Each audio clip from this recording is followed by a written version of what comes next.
मैं नवनत आपके साथ फिर से एक बार संत वामन भव का चरित्र लेके, जो कि बहुत ही इम्पोर्टेंट, जो कि बहुत ही वैराग्यपूर्ण ऐसा जो था। हम लोगों ने देखा कि आलंदी के अंदर जब भी भगवान बाबा पहली बार वामन भव को भाऊ करके जिन्होंने हाक मारी पहली बार, तब से लेकर आगे वामन भव का नाम जो भाऊ हो गया, वामन का नाम भाऊ हो गया।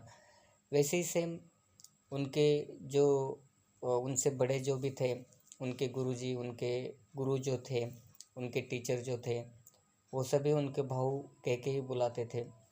यही एक रीज़न था सबसे आगे, जबकि उनकी जो वाणी कहते हैं, उनका जो आवाज़ था बहुत ही ज़्यादा मधुर था। उनके आवाज़ में एक कुछ अलग सा ही रूप था, जो सभी लोग उनको डरते थे। और उनके बाद में जब भी भगवान बाबा के बाद में हर कोई फ्रेंड, हर कोई उनको भाऊ नाम से पुकारते थे, तो उनके स्वभाव में भी बहुत सारे चेंजेस आए, ये भी हम लोगों ने देखा। उसके बाद में फिर उनका एजुकेशन कंप्लीट होने के बाद, पूरा होने के बाद, जब भी वो पहली बार अपना व्याख्यान देने के लिए, अपना कीर्तन करने के लिए, जिसको धाकटी पंडरी बोलते हैं हम लोग, जो नगद नारायणगढ़ करके है, वहाँ पे उन लोगों का पहला जो कार्तिक शुद्ध एकादशी है, उस कार्तिक शुद्ध एकादशी के दिन उनका पहला कीर्तन, पहला व्याख्यान वहाँ पे शुरू हो गया। वहाँ पे बड़े वडगांव के बहुत सारे लोग आए थे, जो वहाँ पे आने के बाद उन लोगों ने उनकी वाणी, उनका जो वॉइस है, उनका आवाज़ देखा, आवाज़ सुना उन लोगों का, वामन भव का आवाज़ सुना, और उनका जो व्याख्यान सुनने के बाद उनको बहुत ही अच्छा लगा। तभी जो बड़े वडगांव के लोग थे, उन्होंने उनके बारे में पूछा, कौन है करके, इतना अच्छा कीर्तन करते हैं, व्याख्यान देते हैं, इतने अच्छे हैं करके, इनका एजुकेशन कहाँ पे हो गया, इसके बारे में पूरी जानकारी ली उन लोगों ने। जानकारी लेने के बाद फिर उन्होंने, जो भी बुजुर्ग लोग थे, उन्होंने अट्टहास किया कि इन लोग जो वामन भव को हमारे गांव में आना चाहिए करके। तभी पहला जो गांव था वो बड़े वडगांव, जहाँ पे वामन भव गए। जाने के बाद उस गांव में बहुत सारे प्रॉब्लम्स थे, बहुत सारे इश्यूज थे, जो वहाँ के लोग मांसाहार करते थे। वहाँ पे ज़्यादा करके मटन, मच्छी वगैरह ये सब कुछ खाते थे। भाऊ वहाँ पे जाने के बाद फिर वो सब कुछ चेंजेस हो गए। प्राणियों को मारना बंद कर दिया, बकरियों को मारना बंद कर दिया। उनसे जो मटन, मच्छी, जो भी उनकी ओर से पापों का कारोबार चलता था, वो सब बंद हो गया। इस गांव में बहुत सारे चेंजेस आ गए।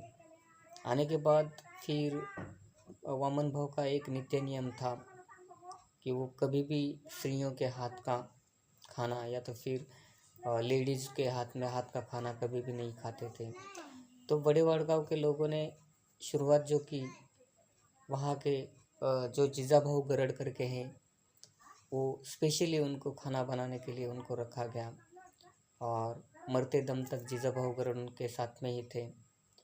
बहुत सारे उनकी सेवाएं की उन्होंने, और संत वामन भव भी उनके साथ में रहते थे। उनकी जो मधुर वाणी थी, उस वाणी से वो एरिया में जितने भी लोग थे, वो सभी लोग उनके साथ में भजन कीर्तन तथा अन्य जो भी भगवान का नाम लेने का ये करते थे, उसमें वो पूरे दंग रहते थे। आसपास के एरिया में सबको पता चला कि कोई है जो आलंदी से आया है, और उनका नाम संत वामन भव करके है। ये प्रख्यात जितने भी स्टूडेंट वहाँ से गए, आलंदी गांव से, जहाँ जहाँ पे जो एरिया में गए, वो एरिया में फिर वामन भव का नाम ज़्यादा सिद्ध हो गया, प्रसिद्ध हो गया, और उनके नाम का जय जयकार होने लगा।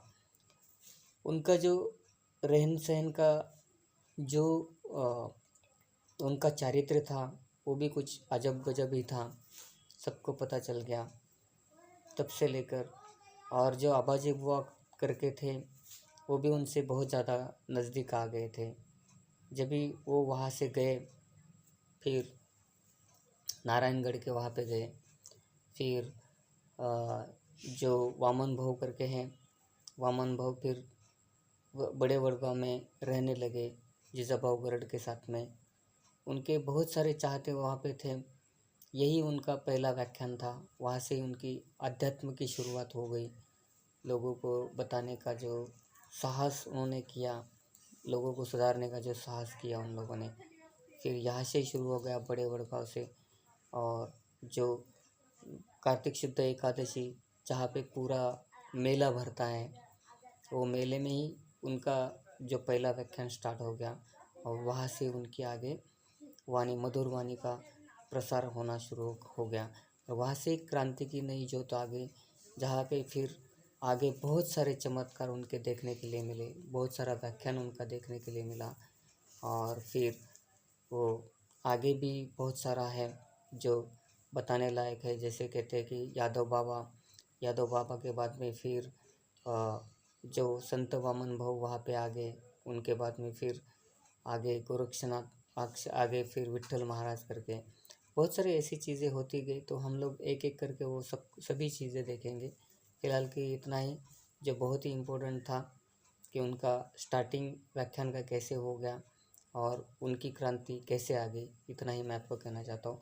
इस वीडियो को आगे देखने के लिए आप ये वीडियो को लाइक करें, इससे मोटिवेशन बढ़ जाएगा। और चैनल को सब्सक्राइब कर दीजिए, ताकि आपको आगे भी इसके जो भाग मिलेंगे वो आपको तुरंत ही रिफ्लेक्ट होके आपको मिल जाएंगे। Thank you all of.